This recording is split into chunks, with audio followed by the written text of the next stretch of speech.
सभी को जय हिंद, सभी को जय हिंद, सभी को वंदे मातरम। चलिए तो स्टार्ट किया जाए। चलिए पहला क्वेश्चन दिया है, किताबुल हिंद का लेखक अल बरूनी निम्नलिखित में से किसके साथ भारत आया था। वन को ऑप्शन देना है। आपका जो राइट आंसर हो जाएगा दोस्तों क्या हो जाएगा। दोस्तों एक बार वीडियो को लाइक भी कर दीजिए, है ना। जितने लोग यहाँ पर जुड़े हैं भाई सभी लोग बार वीडियो को लाइक करिएगा तो थोड़ा आनंद आ जाता है, क्लास में थोड़ा हलचल मच जाती है ना। और आप लोगों के लिए इतना मेहनत तो कर ही रहे हैं जिसमें आपका फर्ज भी बनता है, ठीक है। चलिए देखिए वन का जो ऑप्शन है यहाँ पर लगभग सभी का जवाब सही आ गया है। आपका ये हो जाएगा महमूद गजनवी। क्या हो जाएगा, महमूद गजनवी के साथ आया था, याद रखिएगा। और जो अल बरूनी था ये फारसी, संस्कृत, हिब्रू और सीरियाई भाषा का ज्ञान था इसे, ठीक है। तो इसका आंसर हो जाए आपका ये नंबर। आगे बढ़ते क्वेश्चन दिया गया है कि 1946 ईस्वी में गठित कैबिनेट मिशन का सदस्य नहीं था। कैबिनेट मिशन का सदस्य नहीं था। तो देखिए आपका जवाब इनमें से क्या हो जाएगा 2 नंबर में। तो यहां पर देखो स्टेवर्ट क्रिप्स भी थे, अलेक्जेंडर थे और आपके पैथिक लॉरेंस भी थे, लेकिन भाई हैरोल्ड विल्सन थे क्या, नहीं थे ना। यहां पर 3 ही आपके सदस्य थे, इसका मतलब ऑप्शन डी नंबर है यहां पर गलत हो गया। आगे बढ़ते क्वेश्चन दिया गया है कि 20 जून 1756 को ब्लैक होल की घटना घटित हुई, किसके शासनकाल में घटना घटित हुई थी। ब्लैक होल की घटना किसके समय, तो यहां पर देखिए आपकी सिराजुद्दौला के समय। ऑप्शन क्या हो जाएगा आपका बी नंबर। अब देखा जाए तो सिराजुद्दौला ने ही काल कोठरी में अर्थात कह सकते हैं काफी लोगों को बंद कर दिया था, है ना। जिसमें से बहुत कम लोग, लगभग 146 लोग शायद थे, तो 23 लोग बचे थे और सब खत्म हो गए थे। तो ये आपकी सिराजुद्दौला, ऑप्शन में आपका बी नंबर है। अगला है सविनय अवज्ञा आंदोलन के रूप में महात्मा गांधी ने दांडी मार्च कब यहां पर स्टार्ट किया। ये क्वेश्चन आपका इस समय बहुत पूछा जा रहा है दोस्तों, और याद रखिए छाप कर रख लीजिए, ये क्वेश्चन आपके एग्जाम में मिलेगा। गांधी जी से रिलेटेड तो क्वेश्चन मिलना ही मिलना है। तो याद रखिएगा यहां पर 4 का जो ऑप्शन है राइट हो जाएगा आपका डी नंबर 12 मार्च। दोस्तों याद रखिए डेट याद रखिए 12 मार्च हो जाएगा, 12 मार्च 1930। आगे बढ़ते क्वेश्चन दिया गया है, माई एक्सपेरिमेंट विद ट्रुथ के लेखक आपके कौन है। माई एक्सपेरिमेंट विद ट्रुथ के जो लेखक है वो आपके कौन है 5 नंबर में। चलिए यहां पर देखो विद ट्रुथ दिया है ना, महात्मा गांधी। इसका ऑप्शन क्या हो जाएगा, यहां पर ऑप्शन हो जाएगा आपका डी नंबर महात्मा गांधी हो जाएगा। आगे बढ़ते क्वेश्चन दिया गया है, कह रहा है भारत में अली बंधुओं शौकत अली एवं मोहम्मद अली ने किस आंदोलन का नेतृत्व किया था। चलिए बताइए यहां पर जो आंसर बनेगा राइट क्या हो जाएगा। जो भारत में अली बंधु थे, है ना, शौकत अली, मोहम्मद अली ने ये किस आंदोलन का नेतृत्व किया था। चलिए लॉक करिए जल्दी से क्वेश्चन, फटाफट लॉक करिए भाई। जितने लोग पहली बार जुड़े हैं चैनल को भी सब्सक्राइब करिएगा। देखिए 6 का जो ऑप्शन बनेगा यहां पर आपका बी हो जाएगा, खिलाफत आंदोलन से। क्या खिलाफत आंदोलन, ऑप्शन बी हो जाएगा। अगला क्वेश्चन दिया गया है, रविन्द्रनाथ टैगोर ने अपनी नाइटहुड की उपाधि को के विरोध में वापस किया था। चलिए कौन किसके विरोध में वापस किया था। चलिए 7 का ऑप्शन देखिए यहां पर हो जाएगा जलियांवाला जो नरसंहार हुआ था। 7 का ऑप्शन क्या हो जाएगा आपका बी नंबर है, राइट हो जाएगा जलियांवाला नरसंहार, ऑप्शन बनेगा यहां पर आपका बी नंबर। आगे बढ़िए क्वेश्चन दिया गया है कि वर्ष 1922 में महात्मा गांधी ने असहयोग आंदोलन क्यों वापस लिया था। चलिए बताइएगा कि महात्मा गांधी ने 1922 में महात्मा गांधी ने असहयोग आंदोलन क्यों वापस लिया था, इसका रीजन क्या था। चलिए देखिए 8 नंबर की अगर बात करें तो ऑप्शन क्या बन जाएगा बी नंबर। चौरी चौरा की हिंसक घटना के कारण यहां पर आंसर क्या हो जाएगा आपका बी नंबर है, राइट हो जाएगा। क्लियर है। आगे बढ़िए क्वेश्चन आपसे अगला पूछा गया है, कह रहा है प्रशासनिक सुधार पर विचार के लिए साइमन कमीशन भारत कब आया था। चलिए प्रशासनिक सुधार के लिए जो साइमन कमीशन आया था भारत में ये कब आया था, यहां पर आंसर लॉक करना है। आपका सही जवाब इनमें से क्या हो जाएगा। चलिए 9 का ऑप्शन देखिए काफी लोगों के जवाब आ रहे हैं, ये आपका 1928 में आया था दोस्तों, याद रखिए 1928 इसका ऑप्शन है, बिल्कुल राइट हो जाएगा 1928, ठीक है। आगे बढ़ते हैं क्वेश्चन दिया गया है, पूना समझौता किससे संबंधित है। पूना समझौता किससे संबंधित है 10 नंबर में। तो देखिए यहां पर दिया गया भारतीय कृषक से, भारतीय कृषक से तो नहीं था, ये भारतीय दलित वर्ग से था, भारतीय दलित वर्ग से था। मतलब ये आपका 1932 में महात्मा गांधी और भीमराव अंबेडकर के मध्य पूना में संपन्न हुआ था समझौता, जो कि भारतीय दलित वर्ग के लिए था। तो ऑप्शन क्या हो जाएगा, यहां पर बी हो जाएगा। चलिए आगे बढ़ते हैं, क्वेश्चन आपसे दिया गया है, कह रहा है यू आकार की घाटियां कहां पर पाई जाती हैं। यू आकार की जो घाटियां हैं दोस्तों बताइएगा कहां पर पाई जाती हैं 11 नंबर में।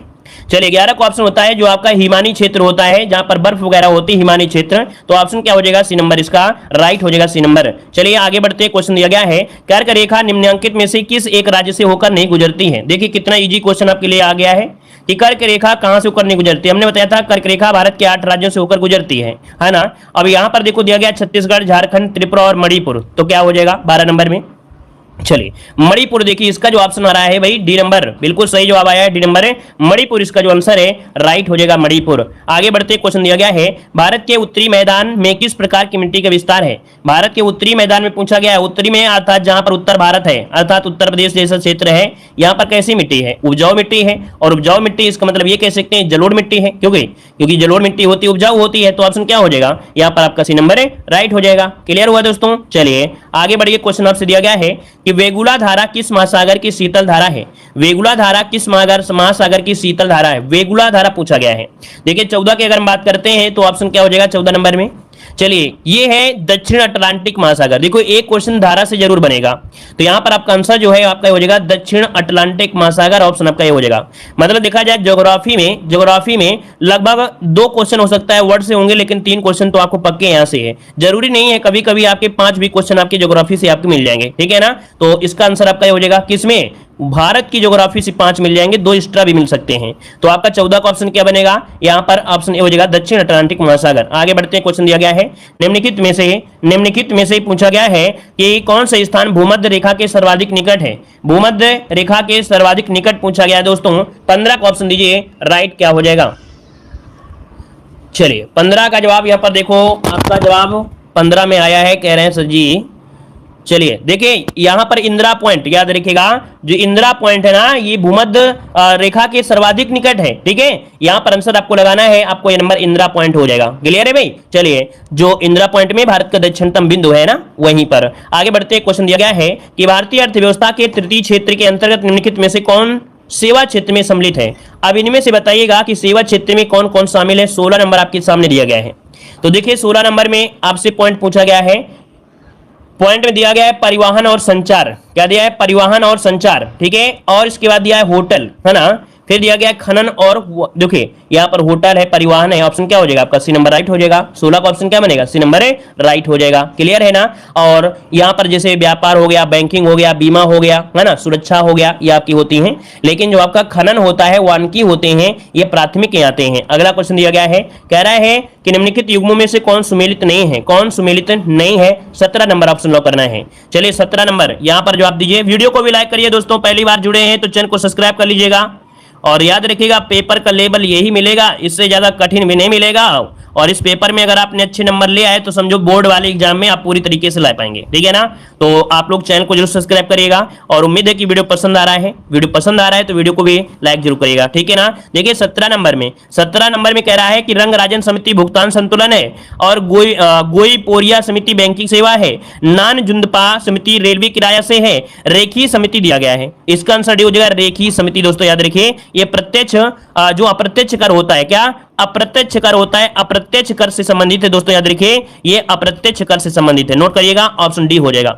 आगे बढ़ते हैं, क्वेश्चन दिया गया है निम्नलिखित में से किसे मानव विकास सूचकांक में शामिल किया जाता है। तो देखिए मानव विकास सूचकांक अर्थात एचडीआई, और एचडीआई में जो शामिल करते हैं दोस्तों याद रखिएगा कि आपके जो प्रति व्यक्ति आय होती है, जीवन प्रत्याशा होती है, वयस्क साक्षरता होती है, 3 चीजें ही होती हैं। जो आपकी 3 चीजें होती हैं इन्हीं को ऐड किया जाता है दोस्तों, याद रखिएगा, ठीक है ना। चलिए अगला क्वेश्चन बताइएगा कि निम्नलिखित में से किसे आधुनिक अर्थशास्त्र का जनक कहा जाता है। किसे आधुनिक अर्थशास्त्र का जनक कहा गया है दोस्तों, यहां पर 19 का ऑप्शन दीजिए।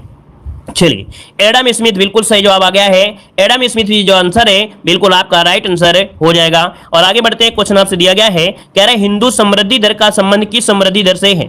हिंदू समृद्धि दर का जो संबंध है वो किस दर से है, ये क्वेश्चन पूछा गया 20 नंबर में। लॉक करिए भाई 20 नंबर में, ये सकल राष्ट्रीय आय से है दोस्तों। क्या ये सकल राष्ट्रीय आय से, इसका जो ऑप्शन है यहाँ पर राइट हो जाएगा, ये नंबर राइट बनेगा। आगे बढ़िए दोस्तों, क्वेश्चन दिया गया है, कह रहा है दिसंबर 1946 को भारतीय संविधान के सम्मुख संविधान की प्रस्तावना का प्रस्ताव किसने रखा था।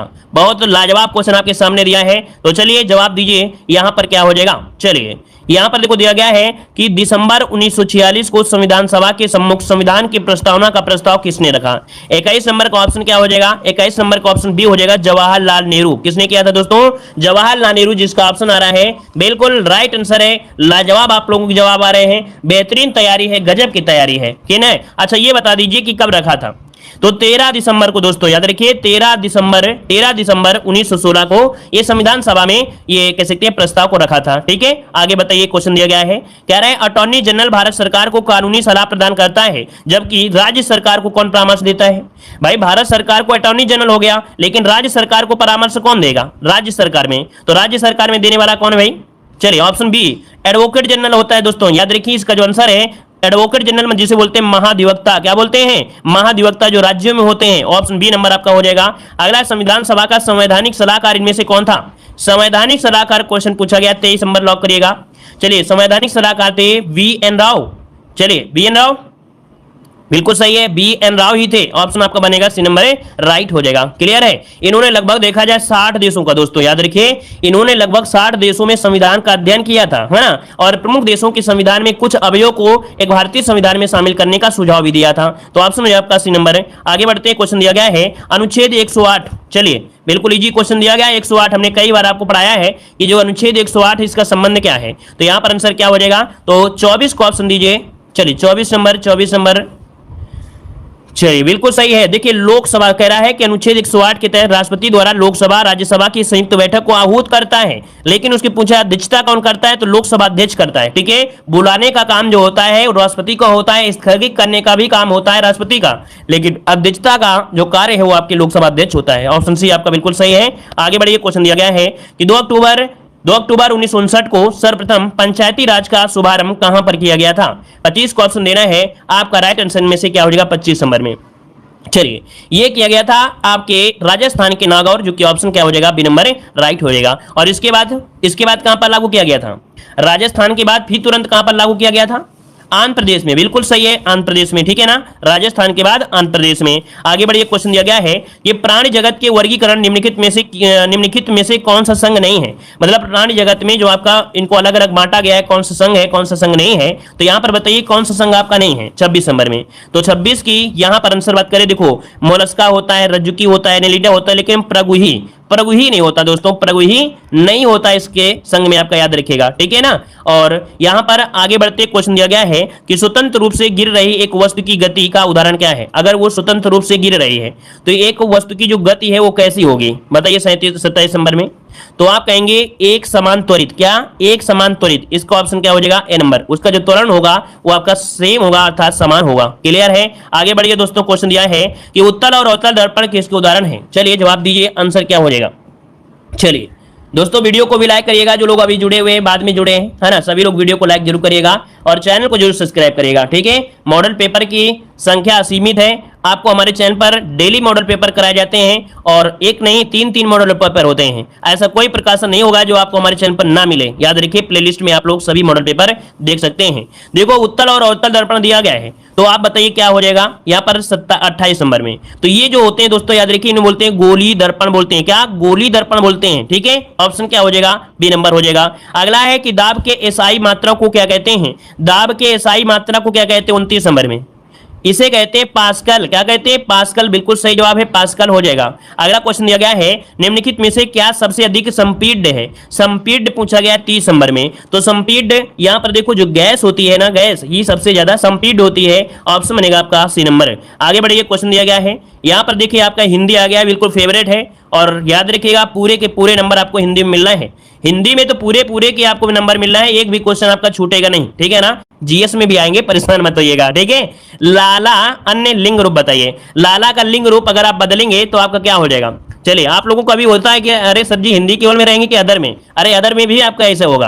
देखिए आपका जो 36 नंबर है ऑप्शन क्या ललाइन हो जाएगा, क्या हो जाएगा ललाइन हो जाएगा। 36 का जो ऑप्शन है यहाँ पर बनेगा आपका बी ललाइन। कौन सा ऑप्शन बी हो जाएगा। अगला दिया गया है कि विलोम शब्दयुग्म नहीं है, विलोम शब्दयुग्म सही नहीं है, बताइए कौन सा 37 नंबर में। तो 37 की अगर हम बात करते हैं 37 नंबर में तो दिया गया है आपका मृषण, है ना। मृषण मतलब होता है कोमल, और इसका विलोम क्या होना चाहिए, विलोम क्या होना चाहिए कोमल, वही दे दिया है। इसका मतलब पहला पॉइंट तो आपका गलत हो गया, पहला ही पॉइंट क्या हो गया गलत हो गया, क्योंकि मृषण मतलब ही कोमल होता है, तो यही गलत हो गया। उन्मूलन का रोपण, आबाद का बर्बाद, अभिज्ञ का अनभिज्ञ। क्लियर है दोस्तों। आगे बढ़िए, क्वेश्चन दिया गया है यहाँ पर दिया गया है लघुर में कौन सी संधि है। लघुर में जो संधि है दोस्तों बताइएगा, लघुर में संधि क्या हो जाएगी।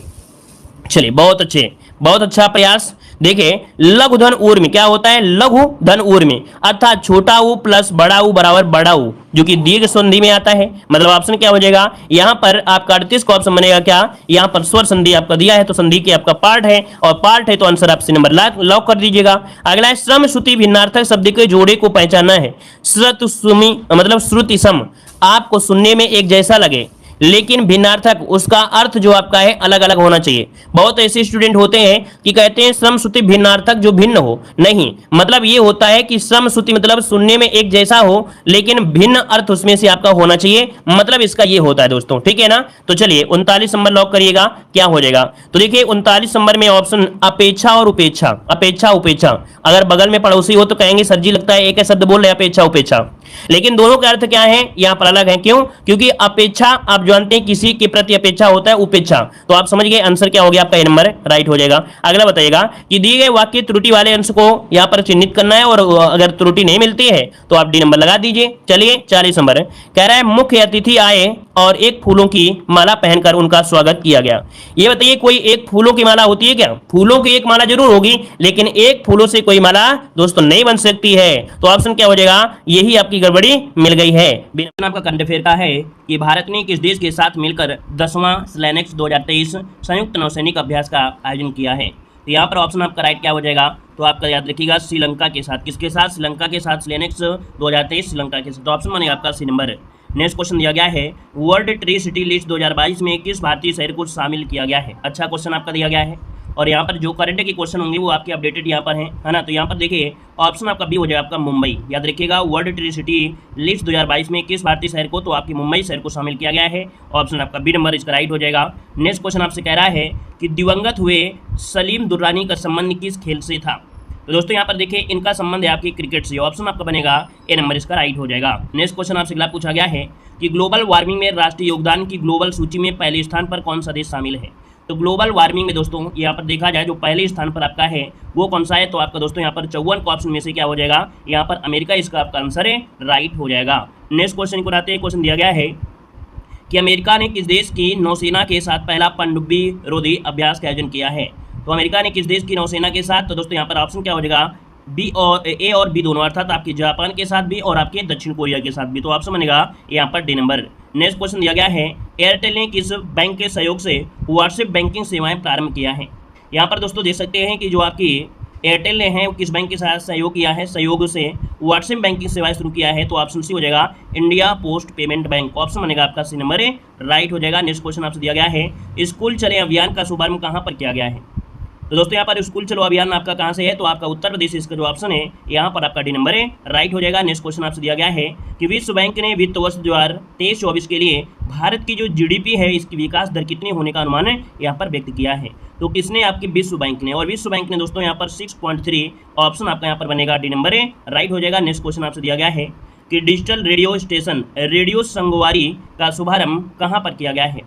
तो दोस्तों डिजिटल रेडियो स्टेशन जो कि रेडियो संगवारी का शुभारंभ हुआ है आपकी छत्तीसगढ़, ऑप्शन आपका सी नंबर है राइट हो जाएगा। नेक्स्ट क्वेश्चन आपसे दिया गया है कि भारत ने पहली बार किसके साथ रक्षा सहयोग समझौता किया है। तो दोस्तों यहाँ पर आपका आंसर क्या हो जाएगा, तो आपके रोमानिया के साथ भारत ने पहली बार रक्षा से संबंधित सहयोग का समझौता किया है, ऑप्शन आपका हो जाएगा। करंट अफेयर आपकी पूरी अपडेट आपको मिलेंगे अलग से यहाँ पर दोस्तों देख सकते हैं कि करंट अफेयर हमने ऐड किया है और बेहतर तरीके से यहाँ पर अपडेटेड क्वेश्चन आपको मिलेंगे। नेक्स्ट क्वेश्चन यहाँ पर आपके सामान्य ज्ञान से दिया गया है, ग्रीन मफलर किस प्रदूषण से संबंधित है, बताइएगा। क्वेश्चन दिया गया है ग्रीन मफलर किस प्रदूषण से संबंधित है, 61 का ऑप्शन लॉक करना है। तो 61 का ऑप्शन क्या हो जाएगा, ध्वनि प्रदूषण से। दोस्तों क्या ध्वनि प्रदूषण से है, ए नंबर मत लगाइएगा, यहाँ पर लगाना है बी नंबर, ध्वनि प्रदूषण से आपका है, ऑप्शन बनेगा आपका बी नंबर राइट हो जाएगा। चलिए आगे बढ़ते हैं, क्वेश्चन दिया गया है यमुना एक्सप्रेसवे किन के बीच आपकी है। चलिए यहां पर जवाब दीजिए, क्वेश्चन क्या हो जाएगा, यमुना एक्सप्रेसवे किन के बीच है। चलिए 62 नंबर में देखिए आगरा से कहां जाती है, ग्रेटर नोएडा जाती है, तो ऑप्शन क्या हो जाएगा, बी नंबर हो जाएगा, है ना। लगभग 165 किलोमीटर लंबा यमुना एक्सप्रेसवे है जो कि ग्रेटर नोएडा से आगरा है ना जाता है और अलीगढ़ और मथुरा को पार कर देता है, तो ऑप्शन हो जाएगा आपका यहाँ पर बी नंबर। अगला क्वेश्चन दिया गया है कि किस विश्व धरोहर स्थल को मुगलों का कब्रिस्तान कहा जाता है।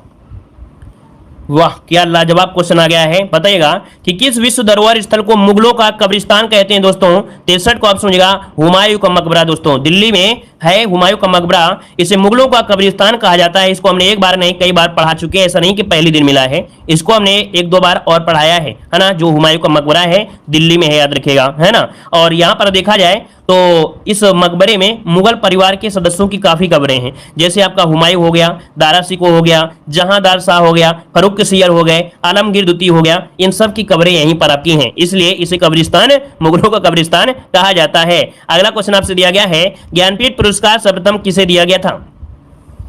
ज्ञानपीठ पुरस्कार सर्वप्रथम दिया गया था किसे भाई? यहां पर देखिए क्या हो जाएगा, जी शंकर कुरूप। ऑप्शन क्या बनेगा यहां पर? ये नंबर राइट हो जाएगा। ये मलयालम लेखक है, ऑप्शन क्या बनेगा? ये नंबर राइट हो जाएगा। आगे बढ़ते हैं, क्वेश्चन आपसे अगला पूछा गया है, यार आपसे राष्ट्रीय मानवाधिकार आयोग गठन कब किया गया?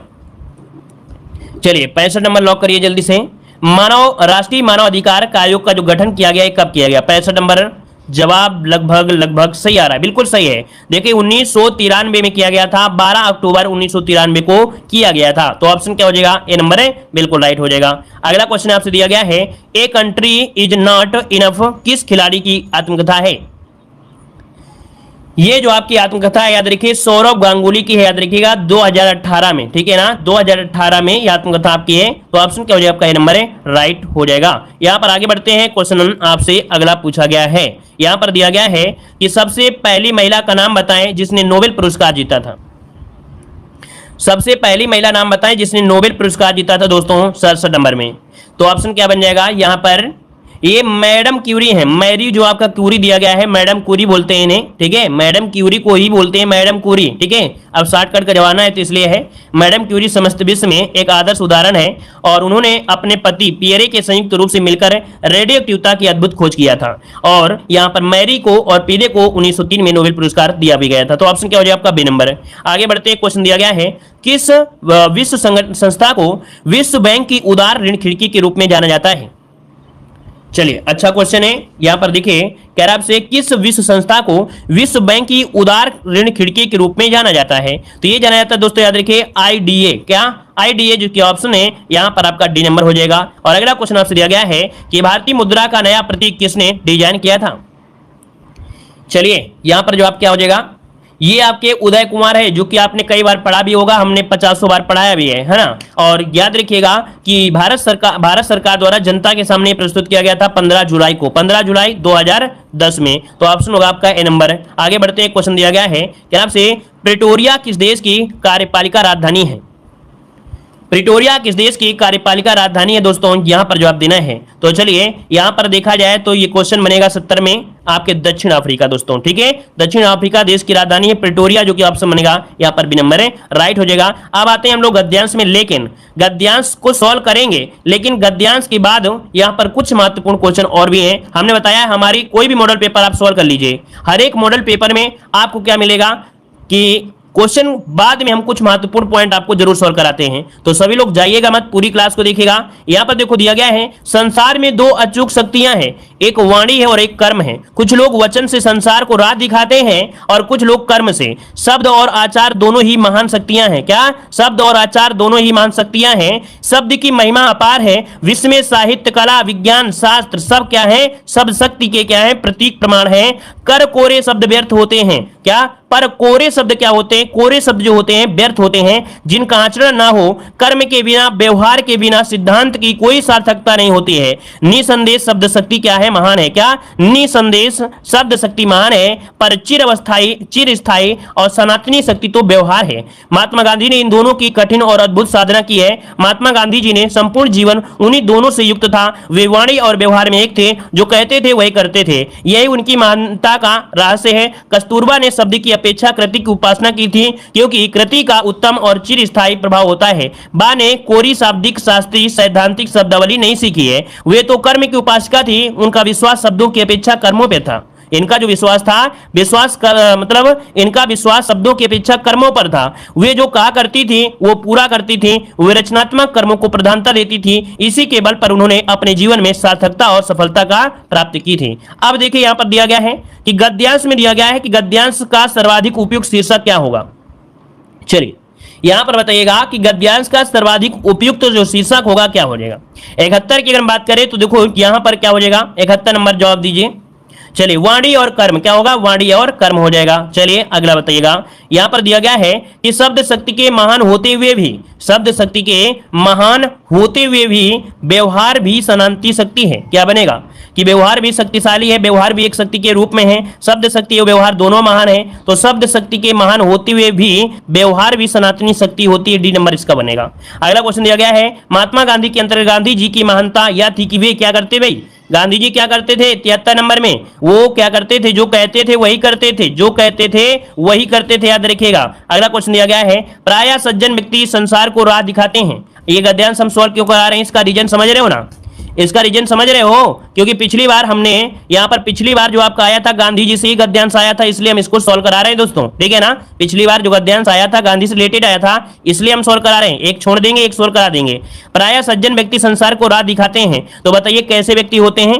यहां पर दिया गया है कि जगत में साहित्य, कला और विज्ञान शास्त्र, अच्छा क्वेश्चन आपका अधूरा है, अर्थात ऑप्शन में से छूट चुके हैं, इसलिए आपका अधूरा है, ठीक है, तो इसको हम छोड़ देते हैं। और जगत में साहित्य, कला और विज्ञान जो शास्त्र हैं, ये क्या है 75 में, तो यहाँ पर शब्द शक्ति के प्रमाणिक रूप है, यहाँ पर सी हो जाएगा, ठीक है। चलिए अब एक गद्यांश हम आपको छोड़ देते हैं, लेकिन छोड़ना क्या है, आप लोग सॉल्व कर सकते हैं, महाराणा प्रताप सिंह के बारे में दिया गया है और आसानी से आप लोग सॉल्व कर सकते हो, ठीक है। धन्यवाद सभी को, जय हिंद।